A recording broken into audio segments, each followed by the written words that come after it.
Amnesty International South Africa has expressed disappointment over the Department of Basic Education's failure to eliminate all pit toilets in schools by the self-imposed deadline of March 31st, 2025. Executive Director Shenilla Mohamed criticized the DBE for repeatedly missing the deadlines. Let's, of course, bring the conversation to the Amnesty International South Africa's Cassandra Dorasamy, who joins us now to give us some feedback. A very good evening to you, Cassandra. Thank you for your time. Some who have been reacting throughout the course of the day have said that it was no surprise that yet another deadline to eliminate pit latrines had been missed. What's your view? Good evening, Paul, and thank you so much for speaking with us.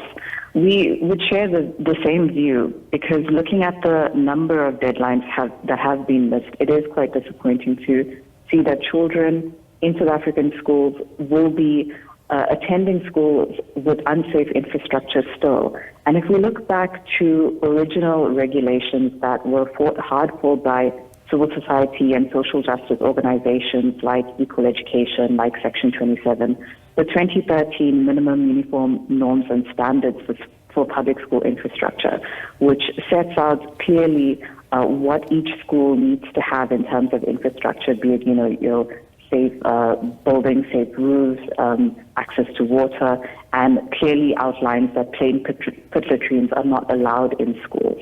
And that set of regulations sets a 3-year deadline for all schools to have to abide by those sets of regulations. And that meant that by 2016, no schools in South Africa should have had any plain pit toilets.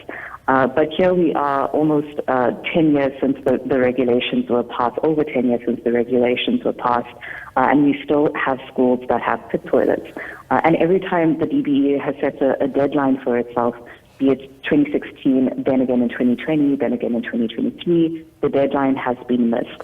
And it's also important to note that those deadlines that they were referring to were deadlines under the SAFE initiative. And I think the minister has said it quite clearly today that this is just the start of the process, and that they were only speaking to SAFE schools identified under the SAFE program.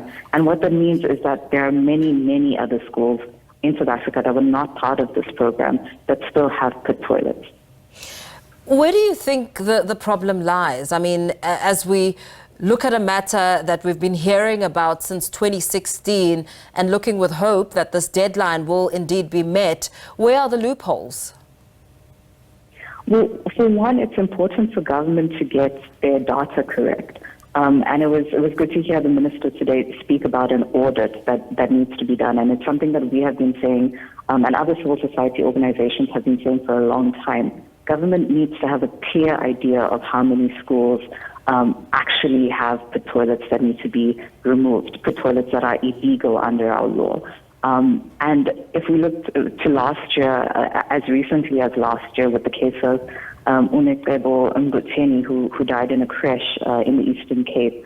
This was a 3-year-old who died in a pit toilet.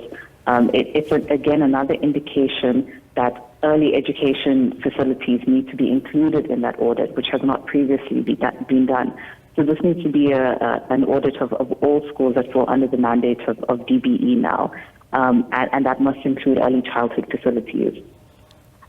Secondly, there's issues when it comes to provincial departments spending on infrastructure, where we've seen provincial departments returning money that had been set aside for building up and upgrading of infrastructure. There have been issues that the minister has spoken about and provincial department has spoken about implementing contractors who have missed the deadlines that they've set, who constantly underperform. And they need to be, that process needs to be managed quite carefully to ensure that there are no further issues when it comes to ensuring that those deadlines are met. But again, to say that it is too little too late, that it's great to see progress, but this should have been dealt with many years ago. And we need to see a government using their money correctly to meet those deadlines, managing the process correctly, and getting the data correct. As you say that, we know that a new deadline has been set of July, and the number that we're looking at here is government aiming to eradicate 140 pit latrines at over 140 schools, pardon me, these pit latrines. And you've just mentioned something very important here, saying that these schools were part of the SAFE initiative.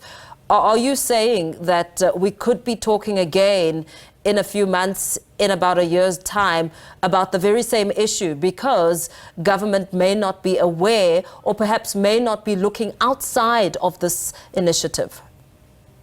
Exactly, that's correct. If you look at, for example, the South African Human Rights Commission, just last month came out and said that there were at least 427 schools in the Eastern Cape that still were using pit toilets.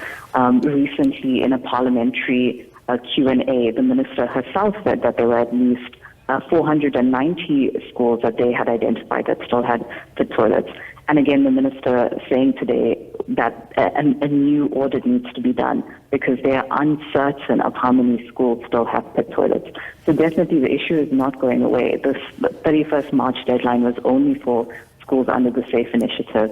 And it's something we have to constantly keep an eye on until we see all schools with upgraded and safe infrastructure.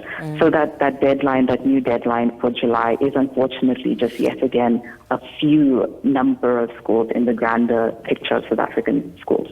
Very well. Thank you so much for speaking to us about this. Cassandra Dorasamy, a campaigner for Amnesty International South Africa, really just speaking about the deadline of pit latrines being eradicated, being missed once again by the Department of Basic Education.